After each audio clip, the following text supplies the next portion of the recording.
ईमान मेरे दोस्त की कज़न थी और वो छुट्टियां गुजारने अपने चाचू के घर आई हुई थी। हमारी दोस्ती हो गई और कुछ दिन बाद उसने मुझे प्रपोज़ल भेज दिया, जो मैंने खुशी खुशी एक्सेप्ट भी कर लिया और उसको हाँ भी कर दी। मेरी ज़िंदगी का वो सबसे खूबसूरत साल था। हम दोनों ने बहुत सारा वक्त साथ गुजारा। फिर छुट्टियां ख़त्म होने पर ईमान अपने घर चली गई। उसके जाने के बाद मैं उदास सा रहने लगा और उसका 1 साल तक इंतज़ार करता रहा। छुट्टियां होते ही वो दोबारा अपने चाचू के घर आई। फिर हमारी खूब मुलाकातें भी हुई और बातें भी। उसने मुझे पहली बार गले लगाया तो उसकी खुशबू मेरी रूह में समा गई। वो खुशबू मैं आज भी अपनी रूह में महसूस करता हूँ।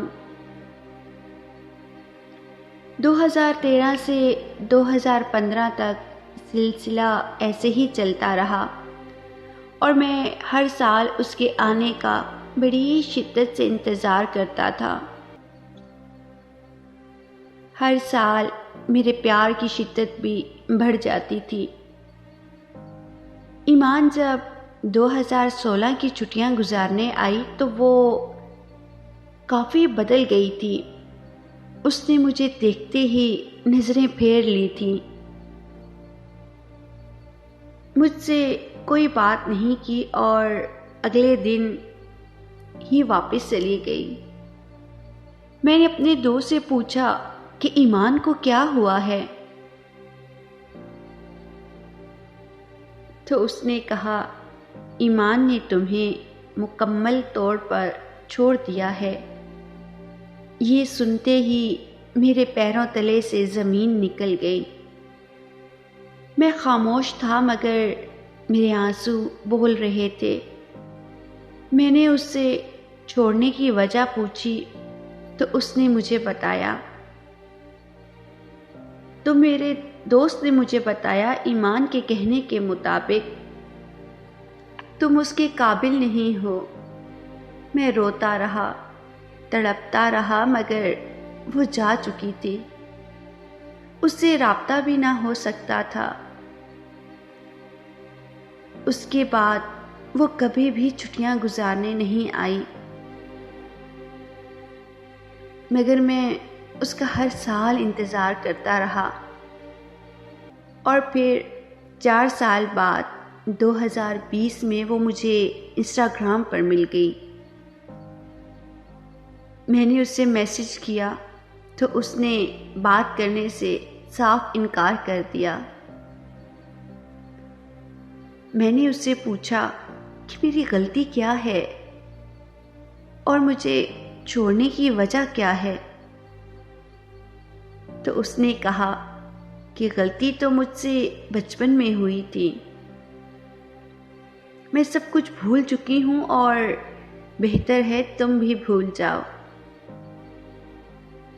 तो मैंने उससे कहा कि ऐसे कैसे भूल जाऊं, मैंने तुमसे प्यार किया है। तुम मेरी यादों में, ख्यालों में आज भी जिंदा हो, कैसे भूल जाऊं मैं। उसने मुझे ये कहते हुए ब्लॉक कर दिया कि भाड़ में जाओ तुम और तुम्हारी मोहब्बत। उस वक्त मुझ पर क्या गुजरी ये मैं जानता हूँ या मेरा खुदा। फिर मैंने एक नई आईडी से उसे मैसेज किया और बहुत मिन्नत समाजत से उसे इस बात पे राज़ी कर लिया कि वो मुझसे सिर्फ बात कर लिया करे, और इस बात के लिए वो राज़ी भी हो गई। मगर वो ऑनलाइन होने के बावजूद मुझे कई दिन रिप्लाई ना करती। ये सब देखकर मुझे बहुत तकलीफ होती, मगर मैं बर्दाश्त करता। फिर एक दिन मैंने उसे देखने की ख्वाहिश जाहिर की। उस रात मैं घंटों तेज़ बारिश में खड़ा उसका इंतज़ार करता रहा। ना वो खुद आई और ना ही मेरे किसी मैसेज का जवाब दिया। उस रात मैं अपनी बेबसी पर जी भर कर रोया। और आज 3 साल हो गए हैं अपनी मोहब्बत की भीख मांगते हुए, मगर वो मुझे रुलाने और तरसाने में कोई कसर नहीं छोड़ती। मेरी हर बात के जवाब में उसका एक ही जवाब होता, तुम कभी भी मेरे लायक नहीं हो सकते। मेरी प्यार भरी बातों का जवाब सिर्फ ये ही होता था, खुदा के लिए मेरी जान छोड़ दो। मैं तो उससे बहुत कुछ कहना चाहता था, मगर मैं चुप हो गया और सिर्फ इतना ही कहा, लो आज से मैंने तुम्हें छोड़ दिया। मगर मैं उसे कैसे भूल सकता हूँ? मैं अपना आप तो भूल सकता हूँ, मगर उससे प्यार करना नहीं।